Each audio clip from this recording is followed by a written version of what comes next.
अल्हम्दुलिल्लाह रब्बिल आलमीन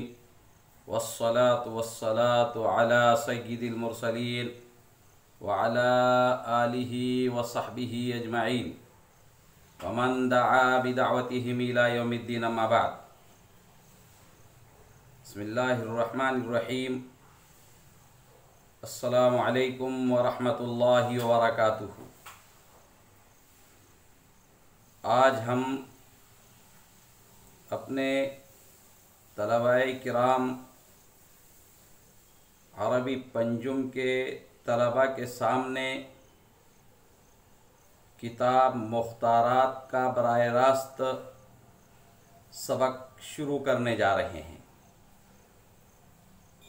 मबादियात का जो सिलसिला था पहले 3 असबाक में इख्तिसारन पेश किया जा चुका है,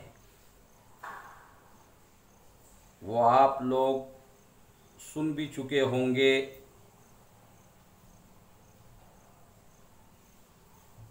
आज के इस चौथे सबक में किताब मुख्तारात के हवाले से चंद बातें अर्ज़ करना चाहूँगा. किताब मुख्तारात हज़रत मौलाना आली मियाँ नदवी रहमतुल्लाह अलैह जो बराह रास्त मेरे उस्ताद मोहतरम भी हैं, और मैंने हज़रत वाला रहमतुल्लाह अलैह से 20 अय्याम तक लगातार हज़रत के वतन राय बरेली में हमारे सब साथियों के साथ मिलकर अली मियाँ नदवी से लगातार तसलसल के साथ 20 अय्याम तक मुस्तकिल इस्तिफ़ादा किया. आपके घर में बैठकर आप मौसूफ़ हमें दर्स दिया करते थे. नमाज फ़जर के बाद हज़रत मौलाना अली मियाँ रहमतुल्लाह अलैह लगातार 1 घंटे तक अपनी मुअल्लफ़ात और मुसन्नफ़ात में से किसी भी एक किताब को मुंतख़ब फरमाकर जिस तालिब इल्म की बारी और नौबा और नंबर होता था उससे इबारत ख़ानी का मुतालबा करते थे. वो तालिब इल्म अपने नंबर और बारी पर इबारत पढ़ा करता था. इस तरह इबारत ख़ानी के तलबा के माबैन और हमारे हमअसरों के माबैन नौबात और बारियाँ मुकर्रर थी. तो मुझे भी हज़रत मौलाना अली मियाँ नदवी रहमतुल्लाह अलैह के सामने बराह रास्त शरफ़ तलम्मुज़ तय करने की सआदत मिली, और मेरे लिए बड़ी सआदतमंदी की बात है कि जहाँ और तलबा ने हज़रत मौलाना अली मियाँ नदवी रहमतुल्लाह अलैह के सामने ज़ानुए तलम्मुस तय करते हुए एक एक मरतबा अरबी किताबों की इबारत पढ़ी और उन्हें एक एक मरतबा अरबी किताबों की इबारात के पढ़ने का मौका मयस्सर हुआ मिला, तो मुझे हज़रत के सामने 2 मरतबा इबारत ख़ानी का मौका मिला. इस तौर पर कि मैंने अपनी मुकर्ररा बारी पर भी इबारत पढ़ी, और हमारे एक साथी जो माशाअल्लाह बड़े काबिल लायक सलाहियतमंद हैं और साल से माशाअल्लाह बड़ी किताबों का दर्स वो दारुल उलूम सेंधवा में भी दे चुके हैं, मौलाना यासीन साहब नदवी जो आजकल हमारे जामिया की एक मौक़र और नुमाइंदा शाख जामिया अहमदनगर में उलिया के उस्ताद हैं. उन्होंने अपनी नौबा और बारी मुझे सौंपी, तो मैंने उस पर भी उनकी नौबा और बारी पर इबारत ख़ानी की. बहरहाल एक तरगीबी बात थी कि तलबा को एक तहरीज़ हो, तरगीब हो कि वो अपने अजिल्ला उलमा के सामने,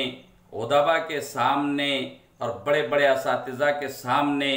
इबारत पढ़ने पढ़ाने और इबारत खानी के अंदर बढ़ चढ़ कर हिस्सा ले। तलबा के अंदर एक जज्बा होना चाहिए, तलबा के अंदर एक तनाफुस होना चाहिए कि हम पढ़ने में, पढ़ाने में और नेकियों के कामों में और कारा है खैर में किस तरह एक दूसरे से आगे बढ़ें। तो इससे इंशाअल्लाह तलबा की बहुत ज़्यादा तरक्की होगी। तो और दूसरी खुशकिस्मती की बात मेरे लिए ये भी है कि जब मैंने सन 1986 में के अवाइल में दारुल नदवतुल उलमा में कदम रखा और हज़रत मौलाना मोहम्मद हनीफ साहब मिल्ली शेखुल हदीस रहमतुल्लाह अलैह की इमारत में और आपकी सरपरस्ती में तलबा के एक बहुत बड़ा कारवां जामिया नदवतुल उलमा में दाखिला लेने के लिए हाजिर हुआ। तो जब हमारा दाखिला हो चुका, हम नदवे के तलबा में शामिल हो गए और हमारी किताब मुख्तारात अव्वल का सबक का आगाज़ का वक्त आया। तो ये हमारी किताब मुख्तारात अव्वल हज़रत मौलाना अब्दुल नूर नदवी अजहरी, जो उस वक्त जामिया नदवतुल उलमा के एक बहुत ही माने हुए और एक बहुत ही काबिल और लायक और फाइक उस्ताद थे, तो उन्होंने अपनी उनके ज़ुम्मे इस किताब का दर्स था। उस वक्त हज़रत मौलाना अली मियाँ नदवी रहमतुल्लाह अलैह नदवे ही में क़याम पजीर थे। तो तलबा की दरख्वास्त पर कि अगर हमारी इस किताब का आगाज़ और इसका इफ्तिताह और इसकी इब्तिदा हज़रत मौलाना अली मियाँ नदवी रहमतुल्लाह अलैह से करवाई जाए तो ये हमारी बड़ी सआदतमंदी की बात होगी। हज़रत ने हमारी दरख्वास्त को कबूल फरमाते हुए हज़रत को जाकर एक दिन ज़हमत देकर अपनी क्लास में बुलाया और फिर हज़रत बराह रास्त हज़रत अली मियाँ नदवी तशरीफ़ लाए और तालिब इल्म ने कुरान मजीद की कुछ आयात जो इब्तिदा में हज़रत ने पेश फरमाई है अपनी किताब में, उन्हें जगह दी है, तिलावत की। फिर अली मियाँ नदवी रहमतुल्लाह अलैह ने इस किताब की बिस्मिल्लाह करवाई। सबसे पहला जुमला जो उस वक्त उस्ताद मोहतरम हज़रत मौलाना अली मियाँ नदवी रहमतुल्लाह अलैह ने इरशाद फरमाया, जो आज भी मेरे कानों में गूंज रहा है और मैं ऐसा महसूस कर रहा हूँ कि आज भी हज़रत मेरे सामने बैठे हुए हैं और वो कलिमात इरशाद फरमा रहे हैं और मैं उसे बराह रास्त तो सुन रहा हूँ। तो हज़रत ने ये इरशाद फरमाया, पहला जुमला कि मुसन्निफ की ज़ुबानी मुसन्निफ की कहानी, क्योंकि ये किताब हज़रत अली मियाँ नदवी रहमतुल्लाह अलैहि की तसनीफ शुदा और तालीफ शुदा किताब थी, इसलिए अली मियाँ नदवी रहमतुल्लाह अलैह ने एक जामे बात इरशाद फरमाई कि आपने अल्फाज के कूजे में मानी के समंदर को पिरो दिया। बड़े लोग बहरहाल बड़े होते हैं, बड़ों की बातें बड़ी हुआ करती हैं। फिर चंद जुमले हज़रत ने इरशाद फरमाए बहुत महदूद अंदाज में, और आपने ये कहा कि मैंने अपनी इस किताब की इब्तिदा और आगाज़ में, जैसा कि आप देख रहे हो, पहले हिस्से और पहले जुज़ में भी कुरान करीम की मुख्तलिफ सूरतों के मुख्तलिफ दो दो रुकुआत रखे हैं और जुज़े सानी में भी मैंने कुरान करीम की मुख्तलिफ सूरतों की मुख्तलिफ दो रुकुआत को पेश किया है। और फिर दूसरे नंबर पर मैंने हज़रत रसूलुल्लाह सल्लल्लाहु अलैहि वसल्लम के जवामिउल कलिम के उन्वान से इरशादात और फरमूदात को पेश किया है। और फिर जुज़े सानी में भी मैंने सिफ़त रसूलिल्लाह सल्लल्लाहु अलैहि वसल्लम के उन्वान से पहला सबक कायम फरमाया है। ये शमाइल तिरमिज़ी की मुख्तलिफ रिवायात हैं जिसको हज़रत मौलाना अली मियाँ नदवी रहमतुल्लाह अलैह ने यकजा फरमाया और इख्तिसार के साथ उसे यहाँ पेश फरमाया। हजरत ने यह फरमाया उस वक्त कि मैंने इस शक्ल को इख्तियार करके कि शुरू में मैंने कुरान करीम के मुख्तलिफ सूरतों के दो दो रुकुआत और फिर जनाब मोहम्मद रसूलुल्लाह सल्लल्लाहु अलैहि वसल्लम की इरशादात और फरमुदात को यकजा किया, बस इस बात को बताने के लिए कि अरबी जुबान वो अदब का सबसे बुनियादी और सबसे पहला सरचश्मा, मंबा और मब्दा अगर कोई है तो वो कुरान करीम है, जिस कुरान करीम को खुदावंद आलम ने बजरिए वही हजरत जनाब मोहम्मद रसूलुल्लाह सल्लल्लाहु अलैहि वसल्लम के क़ल्बे अतहर पर नाजिल फरमाया, वही अरबी जुबानों अदब का सरचश्मा, मंबा और मस्दर असासी और मस्दर अव्वल है। अगर हम और आप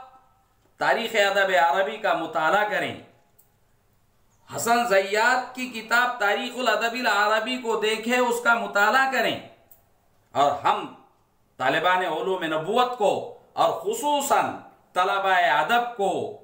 अरबी ज़ुबानों अदब को पढ़ने से पहले पहले तारीख़ अदब अरबी का मुताला भी अज़हद ज़रूरी होगा। उन्होंने मराहिल बमराहिल ज़माने जाहिलियत से लेकर और उसकी इब्तिदा और आगाज से लेकर जो अरबी ज़ुबान व अदब की तारीख़ ज़िक्र फरमाई, वो अपनी जगह, उन सब सारी तफसीलात में मैं जाना नहीं चाहूँगा, न इसका वक्त है, लेकिन होते हवाते करते कराते चलते चलाते हज़रत अली मियाँ नदवी रहमतुल्लाह अलैह ने, वो हसन ज़य्याद ने तारीख़ अदब अरबी में ये हिस्सा सदर इस्लाम तक ले गए, और फिर जहाँ से अरबी ज़ुबानों अदब में बराह रास्त इस्लाम का आगाज़ हुआ, हज़रत जनाब मोहम्मद रसूलुल्लाह सल्लल्लाहु अलैहि वसल्लम की बिअसत हुई, आपने नबूवत का दावा फरमाया, उसके बाद हज़रत जनाब मोहम्मद रसूलुल्लाह सल्लल्लाहु अलैहि वसल्लम पर कुरान करीम का नुज़ूल हुआ, और फिर कुरान करीम के इस नुज़ूल ने अरबी ज़ुबानों अदब को जो कुछ दिया, आयारा चे बयान, एक लंबा वक्त चाहिए उसको बयान करने के लिए, और उसकी गहराई और गहराइयों में जाने के लिए वक्त की तिवालत बहरहाल इस वक्त माने हो रही है। लेकिन आपने कुरान मुख्तारात के जुज़े सानी के शुरू में भी कुरान करीम के दो रुकुआत पेश फरमाए हैं। पहला रुकू अल आयात के उन्वान से हजरत अली मियाँ नदवी रहमतुल्लाह अलैह ने सूरतुर राअद का पेश फरमाया है। हम सूरतुर राअद की जो अदबी नुक्ते नज़र से बातें हैं वो पेश नहीं करेंगे, लेकिन सूरतुर राअद को तलबा पढ़ चुके हैं अपने असातिज़ा से, और फिर दूसरा सबक अस्सबात के नाम से इसमें हज़रत मौलाना अली मियाँ नदवी रहमतुल्लाह अलैह ने सूरतुल अहज़ाब का दूसरा रुकू पेश फरमाया है। सूरतुर राअद सूरतुल अहज़ाब का एक रुकू पेश फरमाया और इस बात को वाज़ेह फरमाया उदबा के लिए और तालिबाने अदब के लिए कि आप हमेशा इस बात को अपने जहनों में अच्छी तरह रासिख कर लें कि हम कुरान करीम के अदब को छोड़कर और रसूलुल्लाह सल्लल्लाहु अलैहि वसल्लम की अहादीस और अहादीस नबविया को अदब को छोड़कर अपने अदब में वो जिला, वो रूह और वो ताकत और वो जौलानी और वो सलासत और वो उसूबत और वो तलाकत और वो हलावत और वो शीरीनी और मिठास पैदा नहीं कर सकते अगर हमें अपने अरबी ज़ुबान की तहरीर में, उसकी तकरीर में कमा हक़्क़हू,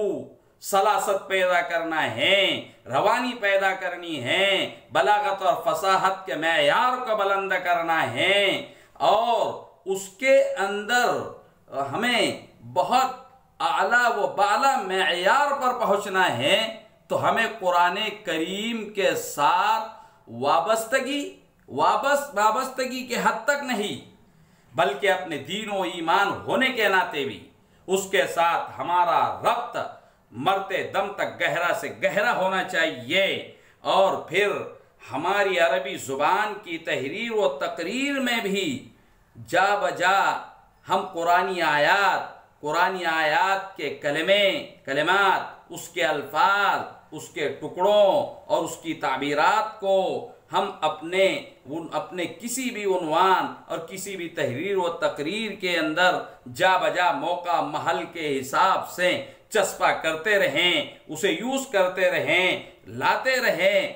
तब कहीं जाकर हमारी अरबी जुबान की अदबियत में एक जिला पैदा होगा, रूह पैदा होगी, एक खास किस्म की फसाहत और बलागत उसमें नजर आने लगेगी।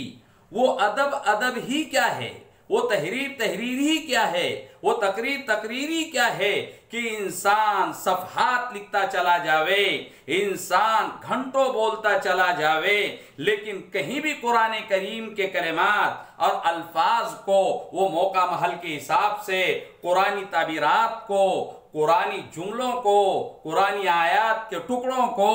वो जा बजा वो हीरो और मोतियों के तरह उसमें पेवंदकारी उसकी ना करें। मजीद बरा हजरत जनाब मुहम्मदुर रसूलुल्लाह सल्लल्लाहु अलैहि वसल्लम की हदीसों को, आपके फरमुदात और इरशादात के कलिमात को, अल्फाज को और उसके बेजबहा मोतियों को अपनी तहरीर व तकरीर में जगह न दें और बोलता चला जावे, तो ये लफ्ज़ी के अलावा कुछ नहीं। इसके अंदर जो चीज़ पैदा होनी चाहिए, जो रूह पैदा होनी चाहिए, जो असर अंगेजी पैदा होनी चाहिए, जो तासीर पैदा होनी चाहिए, सामईन के कुलूब को जिस अंदाज में उसे अपनी तरफ माइल और मुतवज्जह करवाने का वो चाहता है, इरादा रखता है, वो चीज़ कभी भी उसके कलाम में, उसकी तहरीर व तकरीर में पैदा नहीं हो सकती है, जब तक कि वो कुरान करीम को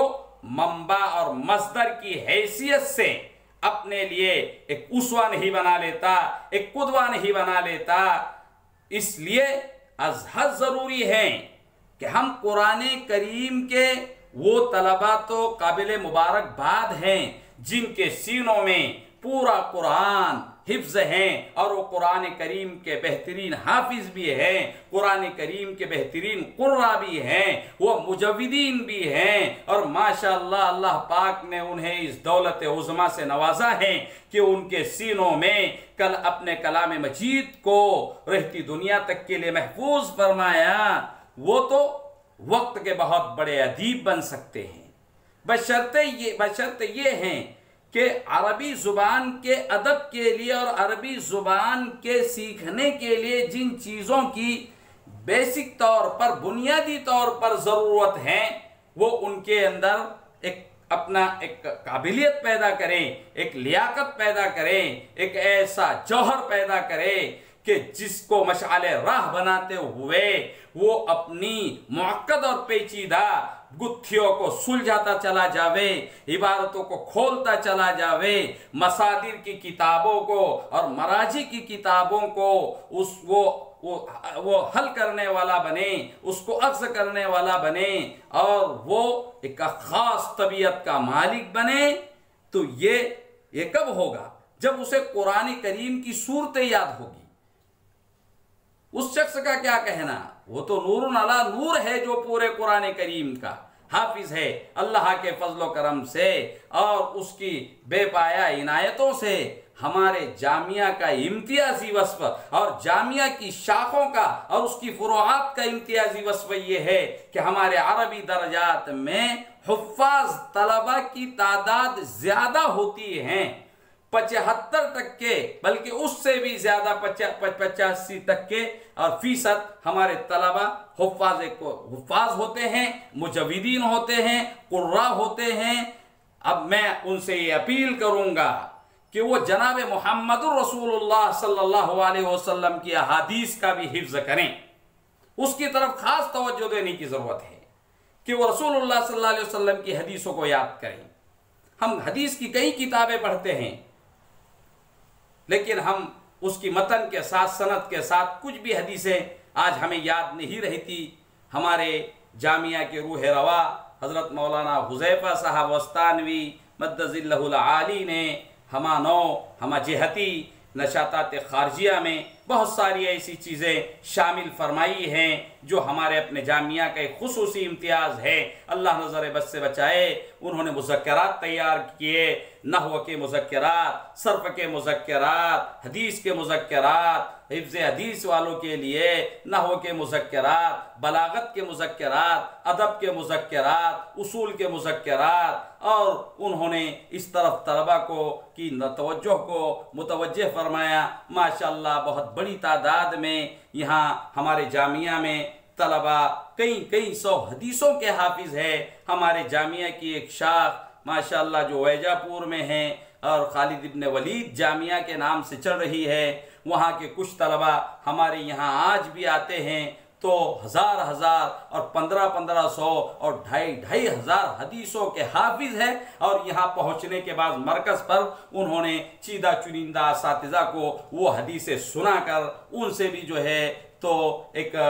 वो ले ली है, इजाज़त ले ली है। तो इस तरह के काम हो रहे हैं और ये हमारे लिए हमारी अरबी ज़ुबान की अदबियत में नुमाया पहलुओं को और नुमाया खूबियों को उजागर करने की राहें हैं, रास्ते हैं। अल्लाह पाक ने इरशाद फरमाया है कुरान मजीद में, वल्लज़ीना जाहदू फीना लनहदियन्नहुम सुबुलना व इन्नल्लाह लमअल मुहसिनीन। आज का ये सबक बंदा अपने इन्हीं चंद मारूज़ात पर ख़त्म करने जा रहा है। अस्सलामु अलैकुम व रहमतुल्लाहि व बरकातुहू।